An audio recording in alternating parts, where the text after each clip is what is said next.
लोक आस्था के महापर्व छठ का आरंभ शुक्रवार को नहाय खाए के साथ हो गया। इस दिन बिलासपुर तोरवा छठ घाट में अरपा मैया की महाआरती की गई। बिलासपुर की जीवनदायिनी अरपा नदी को भी गंगा, जमुना, नर्मदा की तरह सम्मान दिलाने के उद्देश्य के साथ पाटलिपुत्र संस्कृति विकास मंच, भोजपुरी समाज और सहजानंद समिति द्वारा साल 2011 में अरपा मैया की आरती कार्यक्रम का आरंभ किया गया था। बिलासपुर शहर का विकास इसी नदी तट पर हुआ है और आज भी इसी नदी पर पूरा शहर आश्रित है। दुख का विषय है कि बिलासपुर वासी अपने इस धरोहर को लेकर गंभीर नहीं है और इस नदी में शहर भर का कचरा और प्रदूषित जल प्रवाहित किया जा रहा है। हालांकि सरकार अब इस मामले में सचेत हुई है। अरपा नदी पर एनीकट निर्माण के साथ दोनों किनारों पर नालियों का निर्माण किया जा रहा है। इसी अरपा मैया की महिमा प्रतिपादित करने के लिए बिलासपुर छठ घाट में अरपा मैया की गंगा मैया की तर्ज पर महाआरती की गई। बिलासपुर छठ पूजा समिति द्वारा आयोजित इस महाआरती में बतौर मुख्य अतिथि ब्रह्मा बाबा आश्रम के संत श्री श्री 1008 प्रेमदास जी महाराज अपना आशीर्वाद देने उपस्थित रहे, तो वहीं विशिष्ट अतिथि के तौर पर धर्मलाल कौशिक, अटल श्रीवास्तव, रश्मि सिंह, शैलेश पांडे, धर्मजीत सिंह, रजनीश सिंह, रामशरण यादव, अरुण सिंह चौहान, प्रमोद नायक आदि उपस्थित रहे। प्रवासी उत्तरांचल के निवासियों द्वारा बिलासपुर में छोटे पैमाने पर छठ पूजा का आरंभ किया गया था।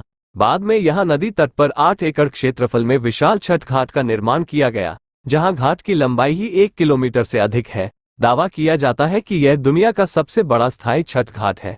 इससे बड़ा घाट केवल जुहू बीच को माना जाता है। वैसे तो साल 2000 से ही पाटलिपुत्र संस्कृति विकास मंच द्वारा यहां छठ पूजा का आयोजन किया जा रहा है, लेकिन साल 2011 से अरपा मैया की महाआरती की जा रही है। बिलासपुर के प्रसिद्ध गायक अंचल शर्मा के स्वरों में स्वरबद्ध भजन के साथ अतिथियों ने अरपा मैया की महाआरती की।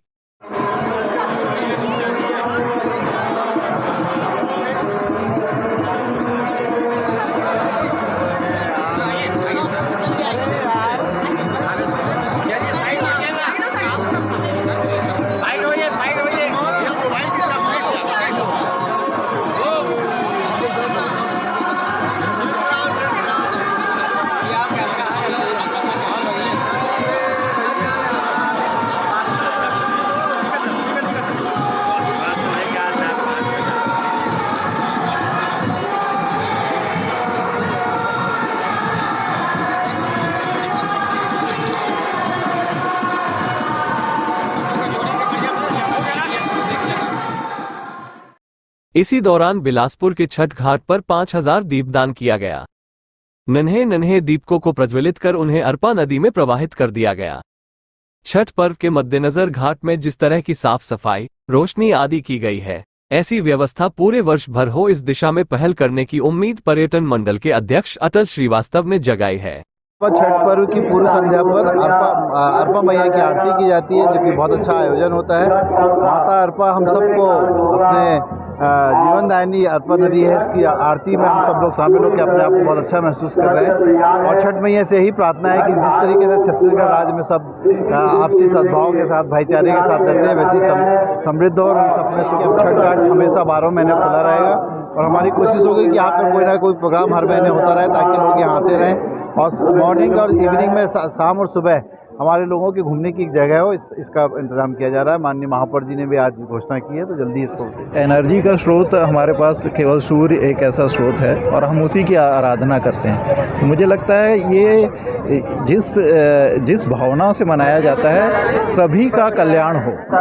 यदि हम सूर्य देवता को खुश करते हैं तो वो केवल कुछ वर्ग को खुशी नहीं देगा, कुछ वर्ग को वो नहीं करेगा, ये पूरे लोगों को, पूरे विश्व के कल्याण के लिए है। तो मुझे लगता है ये एक ऐसा पर्व है जो एक ऐसी शिक्षा देता है कि हम यदि प्रकृति की पूजा करते हैं तो मानव धर्म का जो कल्याण हो सकता है वो इसी में निहित है कि हम प्रकृति के साथ सहअस्तित्व में कैसे जी पाएँ। और ये पर्व के माध्यम से हमें बार बार संदेश देने की कोशिश होती है कि आपको प्रकृति के साथ रहना है तो उसका सम्मान। नदी, पहाड़, सूर्य, ये जो प्राकृतिक चीज़ें हैं, इनकी पूजा इसलिए होती है कि आने वाले समय के लिए सचेत कर रहा है। यदि हम अपनी इसी विकास क्रम की गति से चलते रहे और इनका सम्मान नहीं करें तो हम लोग खुद खत्म हो जाएंगे। मुझे लगता है ये एक बहुत अच्छा अवसर होता है इन त्योहारों के माध्यम से पूरे जन सामान्य को संदेश देने का कि प्रकृति की पूजा ही भगवान की पूजा है और उसमें सूर्यदेव की पूजा, सूर्यदेव को अर्घ देना, ये अपने अंदर एक भावना जागृत करता है कि हमारे लिए प्रकृति कितनी इम्पोर्टेंट है। दीपदान के बाद नदी में तैरते और टिमटिमाते दीपकों की रोशनी मनोहारी और अलौकिक नजर आ रही थी। इस अवसर पर पूरे छठ घाट को आकर्षक ढंग से सजाया गया है। तो वहीं रविवार शाम 5:24 पर डूबते हुए सूर्य देवता को अर्घ्य देने और अगली सुबह 6:05 पर उदित सूर्य को अर्घ्य देने की पूरी तैयारी कर ली गई है। छठ पूजा समिति के कोषाध्यक्ष डॉक्टर धर्मेंद्र दास ने व्यवस्थाओं की जानकारी जो छठ व्रती यहाँ आते हैं घाट पे, उनको घेरने का जगह घेरने के लिए थोड़ा चिंतित रहते हैं, तो मैं उनसे अनुरोध करूँगा, निवेदन करूँगा, किसी प्रकार से घबराहट, किसी प्रकार से जल्दीबाजी, धक्का मुक्की या परेशान ना हो। ये हमारी जिम्मेदारी है कि हम उनको यहाँ पर जगह उपलब्ध करा के देंगे। ये बहुत विशाल घाट है, पूरे देश का सबसे बड़ा ये छठ घाट है।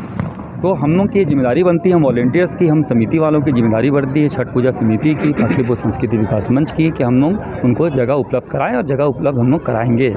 इसके अलावा जो महिला पानी में उतर के जो भगवान को अर्घ देती हैं, उसके बाद उनको जो चेंज करने का रहता है, तो हम लोग उसको भी संख्या बढ़ाए हैं। कुछ महिला लोगों को दूर जाना पड़ता था, पानी में खड़े खड़े बहुत कपड़ा भीग जाता था, तो हम लोग उसका भी जो है क्लॉथ चेंज का, कपड़ा चेंज करने का जो है, उसको भी हम इस बार 7 या 8 जो है अलग अलग जगह में घाट पे किए हैं। और उसमें मार्किंग भी रहेगा कि यहाँ पर ये है। दूध जो होता है, दूध से अर्घ दिया जाता है, तो जो अगर कोई नहीं है, किसी के पास में नहीं आया पाया है व्यवस्था में, तो यहाँ उसको व्यवस्था जो है उपलब्ध करा दी जाएगी। पटाखा जो उनकी क्या व्यवस्था है इस बार? पटाखा के लिए हम लोग जो है पूर्ण रूप से मनाही कर दिए हैं, घटना होने की संभावना रहती है, तो इस बार हम लोग अपने तरफ से, समिति की तरफ से और प्रशासन ने भी इसको प्रतिबंध कर दिया गया है इसको। शनिवार को घरों में खरना का प्रसाद तैयार किया जाएगा, तो वहीं रविवार दोपहर बाद से ही लोग सर पर दुरा रखकर छठ घाट पहुंचेंगे, जहां घाट पर गन्ने का मंडप सजाकर व्रती सूर्य देवता और छठी मैया को अर्घ्य प्रदान करेंगे।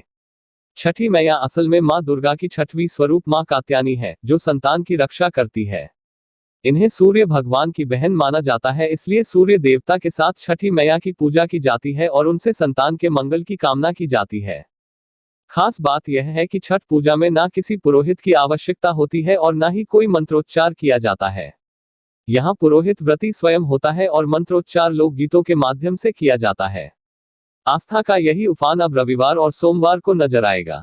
इससे पहले अर्पा मैया की महाआरती में भी बड़ी संख्या में शहरवासी शामिल होने पहुंचे। इस अवसर पर घाट पर आकर्षक रंगोली भी सजाई गई और विद्युत सज्जा भी की गई। S Bharat news, Bilaspur.